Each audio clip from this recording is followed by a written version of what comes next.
দায়িত্ব নিয়ে কোনো সময় ভয় পাবেন না, তাহলেই আপনি নতুন কিছু শিখতে পারবেন।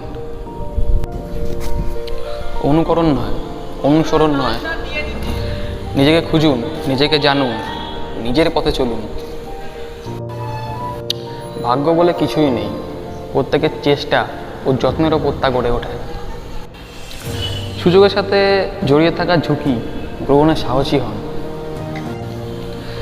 আমি এ বিষয়ে জানি না, এই কথাটি বলতে কখনো ভয় পাবেন না। সমস্যা শব্দটির পরিবর্তে সম্ভাবনা শব্দটি বেশি ব্যবহার করুন। নীরব মুহূর্তে প্রতিদিন অন্তত একবার করে বলুন, আমি সাহসী। ব্যর্থরা অবচেতনভাবে ব্যর্থতার সঙ্গে নিজেদের সংযুক্ত করে। সচেতনভাবে সাফল্যের সঙ্গে একাত্ম হলে সাফল্যই আপনার দিকে আকৃষ্ট হবে। একটি কাজ না করার পেছনে হাজারটি অজুহাত দেখানো যায়, কিন্তু কাজটি করার পেছনে একটি কারণেই অনেক।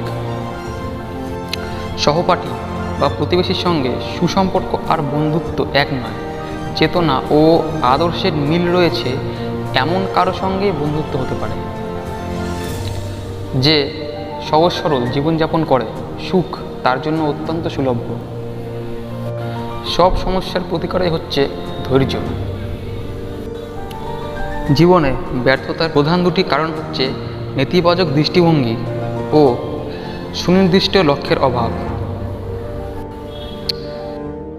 আপনার সময় নেই, এই অজুহাত কোনোভাবেই গ্রহণযোগ্য নয়, কারণ সময় কোন কাজে ব্যয় করবেন তা নির্ধারণের অধিকার আপনার রয়েছে।